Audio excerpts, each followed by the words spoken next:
Бізге су қажет, қойылатылған су. Бұл судың мынандай баклажкаға құйып аласыздар. Судың жылулығы 40 немесе 50 градустай болу керек жобамен. Суды қалай қоюландыру керек? Міне суды қоюландыру үшін жаңа айтқандай ұнтақ қосылады деп. Бірінші баклажкаға жартылай суды құясыздар. Баклажканың қазір бұл жерде менде мөлшері 400 мл-дей. Сіздер инструкциясына қарайсыздар, өздеріңіздің алған жаңағыдай жиынтықтың инструкциясында барлығы айтылған.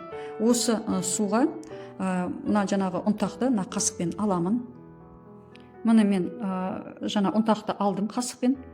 Одан кейін осы баклажканың ішіне саламыз. Екінші қасықты алдым, онда жаңа баклажкаға саламын. Енді осы ұнтақтың баклажканың қақпағын жауып, ұнтақты суда қатты шайқап араластыруымыз керек. Араластырғанда 1-2 минуттай араластырасыздар. 1-2 минут араластырып болғаннан кейін, мына өздеріңіз көріп отырсыздар, су сәл қоюланып жатыр.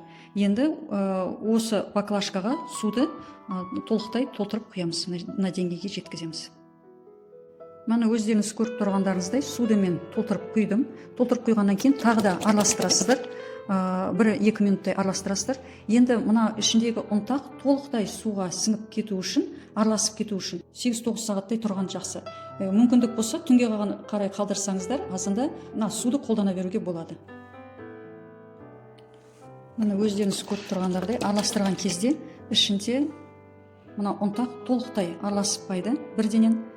Бұл уақытменен жайлап, еріп барып араласады. Ішіндегі ұнтақ толықтай еріді, су мөп-мөлдір, ешқандай ұнтақ жоқ, барлығы еріп кетті. Өте әдемі болып тұр.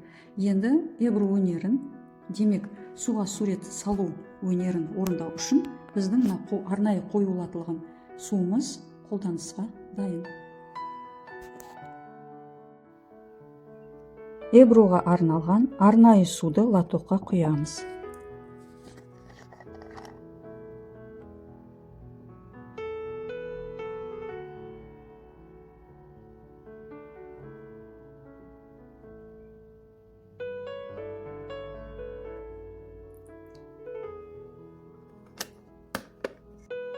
Мына су құйған лоток столдың үстінде түзу орналасқан дұрыс. Өйткені суды құйғаннан кейін су сол лотоктың ішінде бір деңгейде орналасу керек.